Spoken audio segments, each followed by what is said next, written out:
اعوذ باللہ من الشیطان الرجیم بسم اللہ الرحمن الرحیم سلام علی بقیت اللہ الاعظم۔ امام حسین علیہ السلام 4 انٹرنیشنل ٹی وی کربلا مقدسہ سے اس وقت آپ پروگرام معرفت منتظر عجل اللہ تعالی فرجہ الشریف ملاحظہ فرما رہے ہیں۔ ایام شہادت حضرت امام موسیٰ کاظم علیہ السلام ہے، اور اس عنوان سے امام حسین علیہ السلام ٹی وی کی ایک خاص کاوش، اور یقیناً جو مشائخ عراق کے مختلف شہروں سے کاظمین کی طرف کی جا رہی ہے، اور انشاءاللہ العزیز یوم شہادت وہاں پر ایک عظیم مجمع ہوگا انشاءاللہ۔ اور اس وقت آپ امام حسین علیہ السلام ٹی وی سے یہ مناظر دیکھ رہے ہیں کہ باقاعدگی سے اسی طریقے سے جیسے اربعین حسینی کے لیے لوگ اپنے گھروں کو چھوڑ کے نکلتے ہیں، تو یہ کاروان جو ہے وہ رواں دواں ہے کاظمیہ کی طرف۔ اور یہاں پر آپ غور فرما سکتے ہیں کہ ایک تعداد جو ہے عظیم تعداد وہ اس وقت کاظمین کی طرف رواں دواں ہے، اور یقیناً یہ اس چیز کی ثبوت ہے کہ جس طریقے سے خود رسول اللہ صلی اللہ علیہ وآلہ نے فرمایا تھا کہ اجر رسالت جو ہے وہ میرے اقربا سے قربا سے مودت رکھنا ہے، یہ اسی کی ایک ثبوت ہے جو اس وقت آپ ملاحظہ فرما رہے ہیں۔ یعنی اس سے مقصد یہ ہے کہ ہم اپنے دنیا کے کاموں کو چھوڑ کر اور اپنے ضرورتوں کو چھوڑ کر اہل بیت علیہم السلام کو گرامی رکھتے ہیں اور ان سے مودت رکھتے ہیں، اور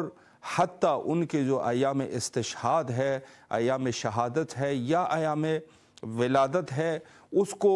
ہم ہمارے اولین فرائض میں سے اور ہمارے زندگی کے اولین مقاصد میں سے وہی ہے، تاکہ ہمارے وقت کے امام حضرت بقیت اللہ الاعظم امام زمانہ عجل اللہ تعالی فرجہ الشریف کی یہ ہمارے اعمال مورد رضایت بن سکے، اور انشاءاللہ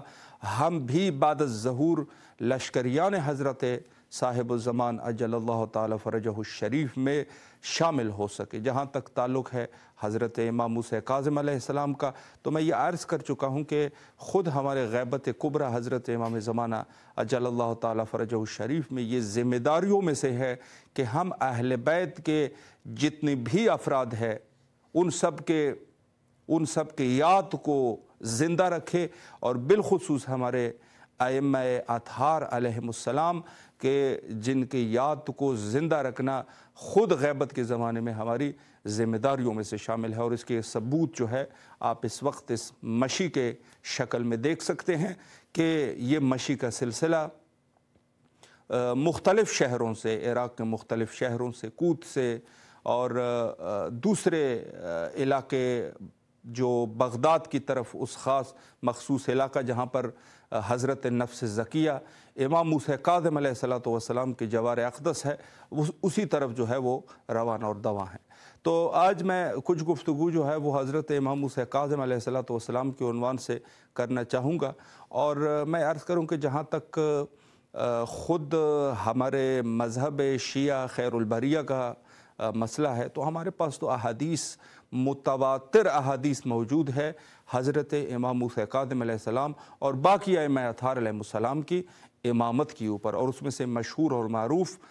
روایت جو ہے وہ حضرت جابر بن عبداللہ انصاری کی روایت ہے کہ جس میں جو ہے وہ خود رسول اللہ نے فرمایا کہ میرے یہ جانشین ہے، جس میں سے 7واں حضرت امام موسیٰ کاظم علیہ السلام ہے۔ اور اس کے علاوہ جو ہے جو دوسری ہمارے پاس دلیل ہے وہ ہے حدیث لوح میں سیدہ زہرا سلام اللہ علیہا سے جابر بن عبداللہ انصاری یہاں پر بھی اس کو جو ہے وہ روایت کرتے ہیں کہ اس لوح کے اوپر جو رسول اللہ نے حضرت زہرا سلام اللہ علیہا کو عنایت کیا تھا، اور وہ لوح جو ہے وہ خود عرش الہی سے اللہ نے رسول اللہ کے لیے بھیجا تھا، اس کے اوپر بھی رسول اللہ کے جانشینوں کے نام تھے، جس میں سے جو ہے حضرت امیر المومنین علی بن ابی طالب علیہ السلام، اور اس کے بعد سلسلہ امام حسن مجتبیٰ علیہ السلام، امام حسین، اور یہاں تک کہ امام موسیٰ کاظم علیہ السلام، اور آخر امام حسن عسکری علیہ السلام، اور حضرت امام مہدی المہدی اجل اللہ تعالیٰ فرجہ شریف تک۔ یہ ہمارے پاس جو ہے وہ نصوص موجود ہے کتب تشیع میں، اور جہاں تک کتب تسنن کا مسئلہ ہے تو وہاں پر بھی رسول اللہ نے بالکل صاف الفاظ میں یہ احادیث موجود ہے۔ حتیٰ ان راویوں سے بھی یہ احادیث یہ راوی جو ہے جن کو زیادہ مستند بھی نہیں مانا جاتا، انہوں نے بھی یہ کہہ دیا کہ رسول اللہ نے جو ہے وہ فرمایا کہ من بعد 12 اماما، میرے بعد جو ہے وہ 12 امام کا سلسلہ ہے۔ اور جہاں تک امام موسیٰ کاظم علیہ السلام جو کہ بین شیعہ و سنہ، یہ ایک مقدس ہستی ہے، اس میں کوئی شک شبہ نہیں۔ دیکھیں اگر ہم تفسیر الکبیر کی طرف مراجعہ کریں، فخر الدین رازی کے تفسیر الکبیر کی طرف اگر ہم مراجعہ کریں تو وہاں پر بھی آپ کو یہ ضرور ملے گا سورہ کوثر کی اس تفسیر میں کہ فخر الدین رازی جو ہے وہ کہتے ہیں کہ اس سے مراد الکوثر سے مراد جو ہے کالباکر والصادق والقادم والرضا، اس سے جو ہے وہ اکابرین شیعہ جو شیعوں کے امام ہے علیہم السلام، یہ الکوثر کی تفسیر ہے۔ یعنی رسول اللہ کو جو اللہ نے فرمایا انا اعطیناک الکوثر، ہم نے آپ کو کوثر عطا کر دیا، اس سے مراد جو ہے وہ باقر ہے، صادق ہے، جیسے باقر ہے، صادق ہے، قاظم ہے، اور رضا علیہم السلام ہے، یہ ان کی تفسیر ہے۔ اور ایک کتاب جو بڑی معروف کتاب ہے اور اس کے مصنف جو ہے کتاب جو ہے وہ تاریخ بغداد ہے۔ تاریخ بغداد میں خطیب بغدادی ایک اہل تسنن عالم ہے، کتاب لکھتے ہیں تاریخ بغداد کے حوالے سے، اور وہاں جب کاظمیہ کا ذکر کرتے ہیں، کاظمیہ کے بارے میں خطیب بغدادی یہ لکھتے ہیں کہ یہ مقام جو کاظمیہ ہے قدیم الایام سے اس جگہ کو کاظمیہ کہتے تھے، اور اس میں جو مدفون ہے حضرت نفس زکیہ، اس کو باب الحوائج کہا کرتے تھے۔ یعنی بین سنہ و شیعہ یہ جو ہے یہ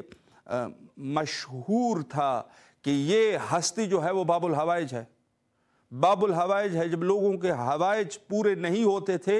وہ اس مقام پہ آ کر ان کے حوائج جو ہے وہ پورے ہو جاتے تھے۔ یہ خطیب بغدادی کے الفاظ ہیں، اور اس کے علاوہ بے شمار علماء اہل تسنن نے ان کے وصف بیان کیے ہیں، شعر اس کے شان میں موجود ہے، شعر پڑھے ہیں، کتابوں میں ان کی تعریفیں لکھی ہے، بہت سارا کچھ۔ یعنی خود حضرت امام موسیٰ کاظم علیہ السلام من آل رسول اللہ صلی اللہ علیہ وآلہ، اور ایک مقدس ہستی جو کہ کاظمیہ میں دفن ہے۔ یعنی آج غور کریں، یہ حرم کاظمیہ آج جو ہے وہ شیعیان حضرت امیر المومنین علیہ السلام کے پاس ہے۔ زمانہ قدیم میں یہ شیعوں کے پاس نہیں تھا، اہل تسنن کے پاس تھا۔ جس طریقے سے جو ہے وہ دوسرے حرم، اگر آپ بغداد جائیں گے، شیخ عبد القادر جیلانی ہے یا ابو حنیفہ ہے، اس قسم کے وہاں پر جو جگہ ہیں، اسی طریقے سے یہ کاظمیہ بھی انہی کے پاس تھا۔ لیکن یہ بعد میں جو ہے برکت وجود امامت کی برکت، آج کاظمیہ آپ جائیں گے وہاں پر تقریباً شیعہ ہے، تو یہ ان کے وجود کی برکات ہے کہ مذہب حقہ کی ترویج جو ہے ان کے قبور سے ہوئی ہے۔ چیجائی کہ یہ جو ہے اس دور میں حیات امام الوقت تھے، تو اس دور میں جو برکات اور فیوز تھے، اس کے علاوہ خود ان کے قبور سے مذہب حقہ کی ترویج ہوئی ہے، اور اس میں سے حضرت امام موسیٰ کاظم علیہ السلام کے جو بغداد میں جس طریقے سے ان کو شہید کیا گیا تھا، خدا لعنت کرے دشمنان اہل بیت علیہم السلام پر، ہارون الرشید پر خدا کی لعنتیں ہو۔ یہ ہارون الرشید، اس نے جو پراپیگنڈے کے تحت حضرت کو شہید کر دیا تھا، اور متواتر جیلوں میں، بصرہ میں، پھر بصرہ سے مختلف جو ہے زندانوں سے حضرت کو یہ لے کے جاتے رہے، اور آخر کار ایک شدید جو ان کا سب سے شدید زندان تھا وہ خود اسی مقام پہ تھا۔ تو وہاں پہ جو بغداد کا زندان تھا، وہاں پہ حضرت کی شہادت واقع ہوئی، اور جو وہاں پہ ظالمین تھے جو ظلم کرتے تھے، تو نہایتی شدت کا انہوں نے، اور آخر میں پروپیگنڈا یہ بنا دیا کہ حضرت کو ہم نے شہید نہیں کیا بلکہ طبی طور سے حضرت دنیا سے رحلت فرما گئے ہیں. یعنی اس قدر پراپیگنڈا. اور حتیٰ جب اس سے بھی بات نہ بنی، چونکہ سب کو پتہ تھا کہ یہ ظلم جو ہے ظالم نے ظلم کر دیا ہے، تو آخر میں کیا کر دیا، کچھ لوگوں کو، ایک گروہ کو سیاست کے طور پہ انہوں نے وہ کر دیا. مثلا نعوذ باللہ من ذالک کہ اہل بیت علیہم السلام کو یہ ظالم جو ہے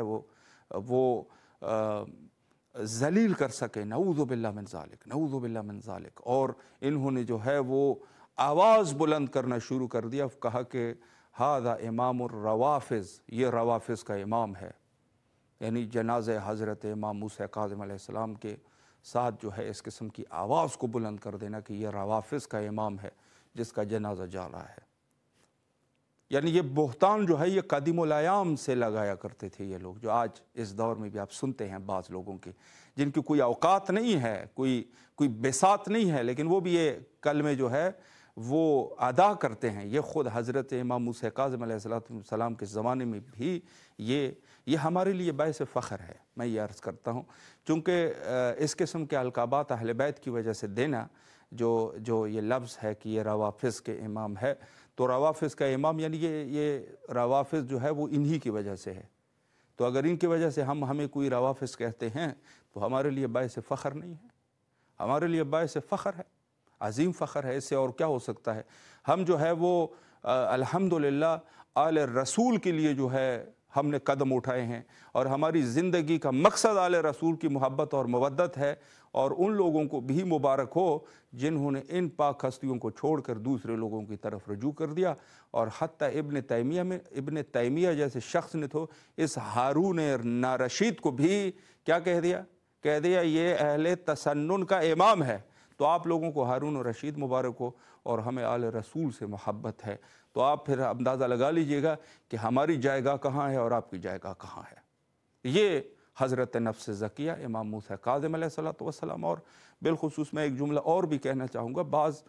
دوسرے فرقوں میں بھی اپنے آپ کو موسوی کہتے ہیں کہ ہم امام موسیٰ کاظم علیہ السلام کے اولاد سے ہیں اور دوسرے دینوں کی طرف جا چکے ہیں. جو دوسری دینوں کی طرف جا چکے ہیں، تو آج چونکہ یہ مقام جو ہے وہ عظیم مقام ہے، کربلا مقدسہ میں ہم موجود ہے، تو ہم ان کو بھی کہتے ہیں کہ اپنے عقیدے کے اوپر جو ہے ہمارے کہنے سے کچھ بھی نہیں ہوگا، لیکن کم از کم یہ ہے کہ ہماری جو ہے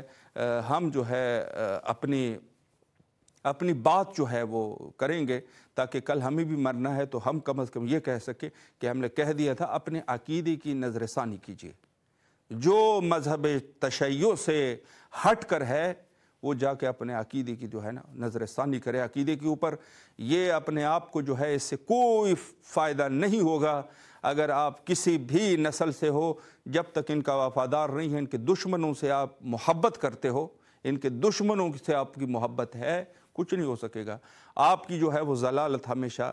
آپ کے لیے آپ کے گردن کی توق بنے گی. تو یہ بہرحال ہمارا ایک چھوٹا سا عرض تھا. اور بہرحال حضرت امام موسیٰ کاظم علیہ السلام، اگر ہم ان کی زندگی مبارک کے اوپر تبصرہ کریں تو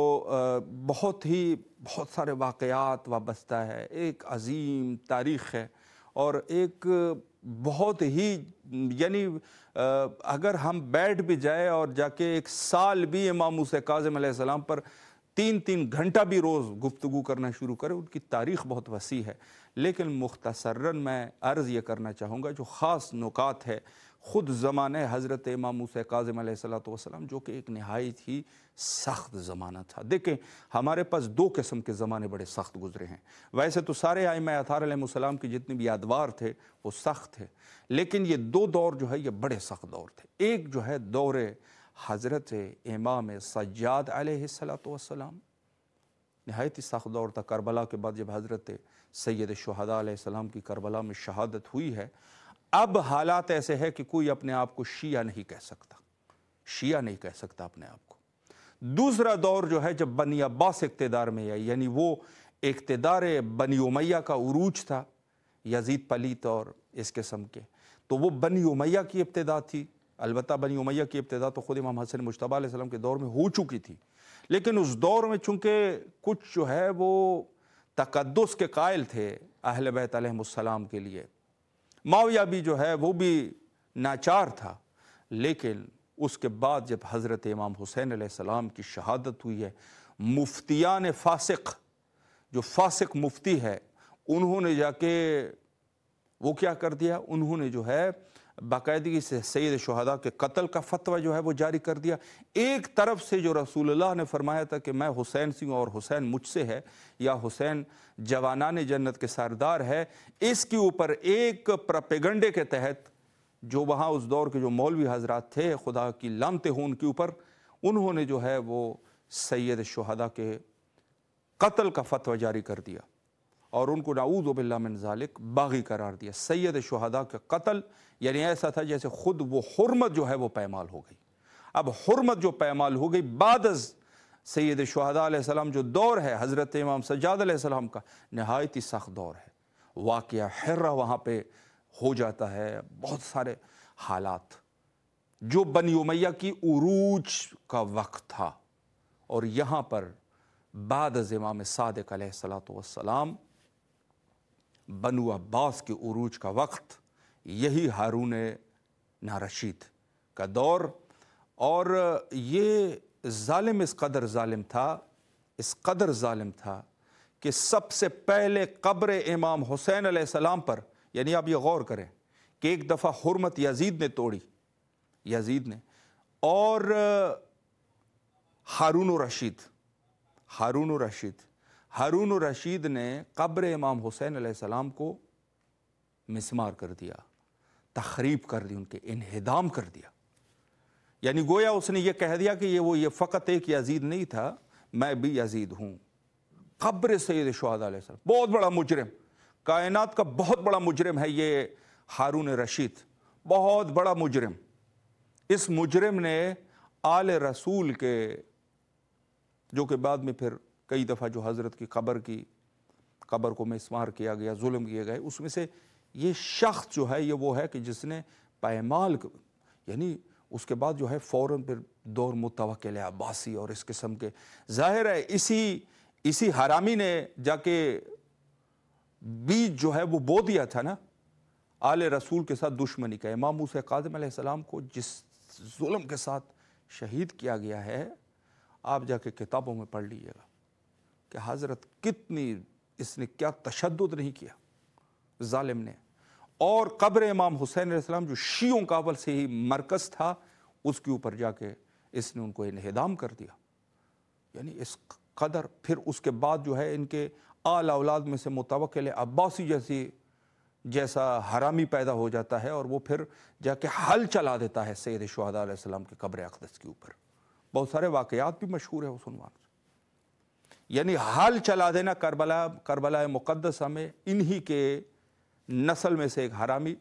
متوکل عباسی، یہ اس قسم کے لوگ ہیں۔ میں یہ کہہ رہا تھا کہ امام سجاد علیہ السلام کا دور نہایت ہی سخت دور، اور دوسری طرف امام موسیٰ کاظم علیہ السلام کا دور۔ بس یہ حالات میں نے تھوڑا سا اشارہ کر دیا کہ یہ کس قسم کے حالات تھے۔ وہ حضرت امام حسین علیہ السلام کو شہید کرتے ہیں، یہ کیا کرتے ہیں، یہ جو ہے وہ قبر امام حسین علیہ السلام کو شہید کرتا ہے، اور دور جو ہے امام موسیٰ کاظم علیہ السلام کا دور ہے، شدید سخت دور، اور سیاسی فتنہ بہت زیادہ۔ یزید بے وقوف تھا، لیکن یہ عباسی جو ہے وہ بڑے فریبکار تھے، بڑے سیاست مدار قسم کے لوگ تھے، منافق تھے، پائے درجے کے منافق۔ وہ یزید جو تھا وہ پلید، اس کو جو ہے وہ سیاست نہیں آتی تھی، وہ اس قسم کا ایک شخص تھا کہ جو کھلی الفاظ میں اس نے بیان کر دیا تھا کہ نہ تو کوئی وحی آئی ہے اور نہ جو ہے وہ کوئی قرآن نازل ہوا ہے۔ بنو ہاشم نے لوگوں کو دھوکے میں ڈال دیا، خدا کی لعنتیں ہو اس کے اوپر۔ یا یہ شخص جو ہے یہ سیاست کے ساتھ کام کر رہا ہے، ذات خود یہ ظاہر نہیں کر رہا۔ حضرت امام کو شہید بھی کیا تو انہوں نے کہا میں نے تو شہید نہیں کیا، یہ خود طبی حالت سے دنیا سے گئے ہیں۔ بعد میں وہ سب چیزیں، بعد میں نہیں، اسی وقت جو ہے لوگوں کو یہ چیزیں واضح تھی کہ خود حضرت جو ہے وہ زندان ہارون میں ہے۔ اس شخص نے آل رسول کے اس امام کے اوپر جو ظلم کیے، داستانیں بھری پڑی ہے۔ یہاں پر حالات ایسے ہیں کہ خود سیاسی طور پر بھی آل رسول کو بدنام کیا جا رہا ہے، سیاسی طور پہ، دینی طور پر بھی بدنام کیا جا رہا ہے، علمی طور پر بھی کوشش کی جا رہی ہے کہ جو آل محمد علیہ السلام کے علوم ہے اس کے اوپر بھی کچھ ایسا کر دیا جائے کہ لوگوں کے ذہنوں سے یہ چیز خارج ہو جائے کہ خود جو ہے وہ آل محمد علیہ السلام کے علاوہ، یعنی لوگوں کے ذہن میں تھا کہ علم جو ہے وہ اور کسی جگہ پر نہیں ہے۔ رسول اللہ نے فرمایا تھا کہ انا مدینۃ العلم وعلی بابھا، تو انہوں نے کوشش ہی کی کہ کسی نہ کسی طریقے سے، چونکہ امام صادق علیہ السلام کا دور جو کہ ایک علمی دور تھا، یہ حقیقت ہے علمی دور تھا، اور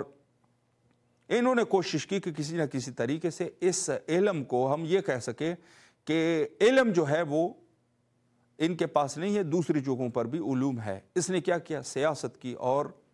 جو دانشوران جو غرب کے دانشوران تھے، جیسے افلاطون تھا، ارسطو تھا، سقراط،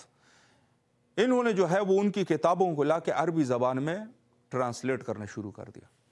اور اس میں سے ایک علم جو ہے یہ فلسفہ، جو علماء اس کے شدید خلاف مخالف ہے، اس کی ایک وجہ یہ بھی ہے کہ خود فلسفہ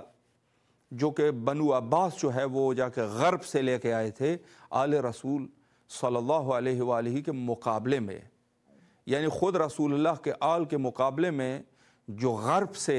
ایک علم کو لے کے آئے تھے وہ جو ہے وہ فلسفہ تھا۔ اس وجہ سے بھی خود جو ہے وہ ہمارے علماء جو مخصوصاً علماء کلامی ہے فلسفے کو پسند نہیں کرتے۔ اس کی وجہ بھی یہی ہے کہ اس علم کو